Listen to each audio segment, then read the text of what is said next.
আসসালামু আলাইকুম।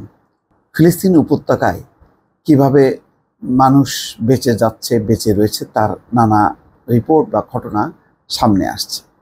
আপনাদেরকে দুটি রিপোর্টের বিষয় উল্লেখ করব।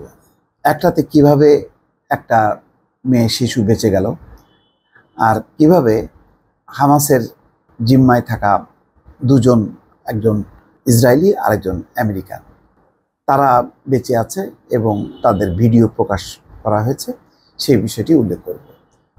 প্রথমেই আসি যে একটা অদ্ভুতভাবে বেঁচে গেল এক মেয়ে শিশু।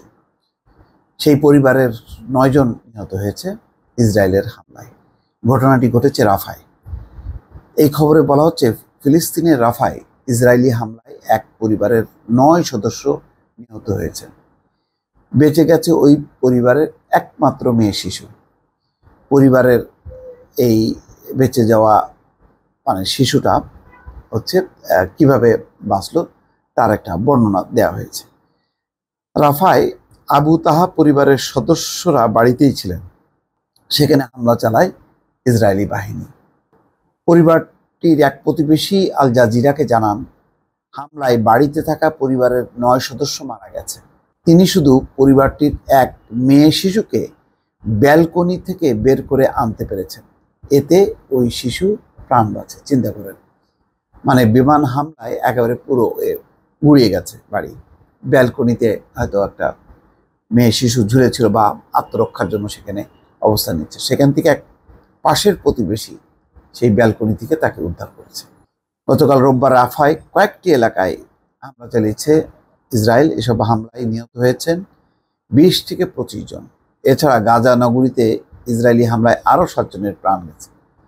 এখন শুধু গাজার মধ্যেই নেই, গাজার পাশে রাফা, সেখানেও চালাচ্ছে। অর্থাৎ ফিলিস্তিনিরা যে সমস্ত অঞ্চলগুলোতে থাকে, পশ্চিম তীর, গাজা, রাফা, সব জায়গায় হামলা চালানো হচ্ছে।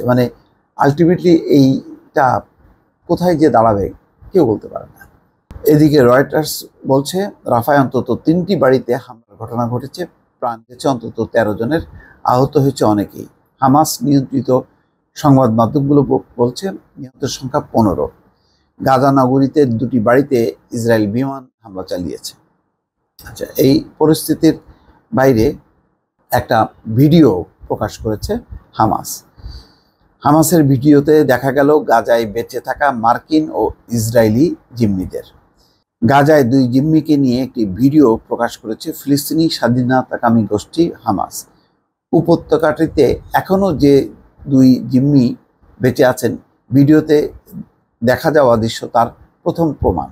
অর্থাৎ এখনও অনেক জিম্মি কিন্তু বেঁচে আছে। যেভাবে হামলা চালাচ্ছে ইসরায়েলি বাহিনী, তাতে হামাসের অধীনে থাকা অনেক জিম্মি মারাও গেছে। কতজন বেঁচে আছে আর কতজন মারা গেছে তার পরিসংখ্যান কিন্তু দর্শক এখনো পাওয়া যায়নি।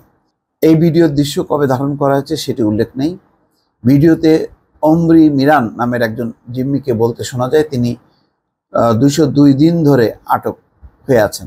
অপর জিম্মি কিথ সিগেল এই সপ্তাহে পাসওভার উৎসবের ছুটির কথা বলেছেন। এতে এই ভিডিও সম্প্রতি ধারণ করা হয়েছে বলে ইঙ্গিত পাওয়া যায়। 7ই অক্টোবর ইসরায়েলে নজিরবিহীন হামলা চালানোর দিন অন্য জিম্মিদের সঙ্গে যুক্তরাষ্ট্র ও ইসরায়েলের এই 2 নাগরিককে গাজায় ধরে নিয়ে যান হামাস যোদ্ধারা। এর আগে গত বুধবার জিম্মি থাকা ইসরায়েলি আমেরিকান তরুণ হার্শ গোল্ডবার্গ পলিনের একটি ভিডিও প্রকাশ করেছে হামাস। ইসরায়েলি হামাসের হামলার দিন গুরুতর আহত হয়েছিলেন তিনি। নতুন ভিডিও প্রকাশিত হওয়ার প্রতিক্রিয়ায় 2 জিম্মি পরিবার বলেছে তাদের ফিরে পাওয়ার লড়াই চালিয়ে যাবেন তারা। সেই সঙ্গে তারা ইসরায়েল সরকারের প্রতি নতুন জিম্মি মুক্তি চুক্তি করারও অনুরোধ জানান। নতুন এই ভিডিও এমন এক সময় প্রকাশিত হলো যখন হামাস বলেছে তারা যুদ্ধবিরতি নিয়ে ইসরায়েলের সাম্প্রতিকতম প্রস্তাব খতিয়ে দেখছে।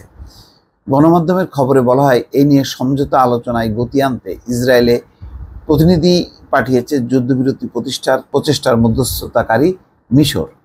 ইসরায়েলের পররাষ্ট্রমন্ত্রী গতকাল শনিবার বলেছেন গাজায় থাকা অবশিষ্ট জিম্মিদের মুক্তির বিষয়ে অন্তর্ভুক্ত করে এই ধরনের চুক্তি সই হলে ইসরায়েল দক্ষিণ গাজায় রাফায় তার পরিকল্পিত স্থল অভিযান বন্ধ করতে পারে। মার্কিন নাগরিক কিথ সিগেলকে তার স্ত্রী আভিভা সহ জিম্মি করেছিল হামাস। পরে ইসরায়েলের সঙ্গে সংক্ষিপ্ত যুদ্ধবিরতির আওতায় আবিবাকে মুক্তি দেওয়া হয়। এক ভিডিও বার্তায় কিথের স্ত্রী বলেন, কিথ, আমি তোমাকে ভালোবাসি, তুমি ফিরে না আসা পর্যন্ত আমরা লড়াই চালিয়ে যাব।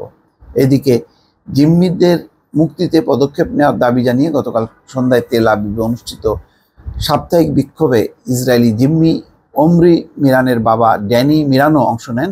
স্লোগান দেন তিনি, দেন আবেগপূর্ণ বক্তৃতা।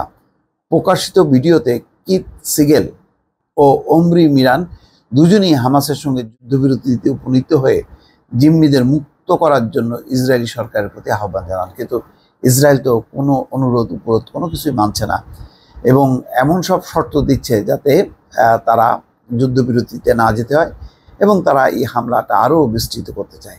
এমনই একটা জটিল সংকট, যেই সংকট সমাধানে কার্যত পশ্চিমারা ব্যর্থ হয়েছে। দর্শক, ভালো থাকবেন। আল্লাহ হাফেজ।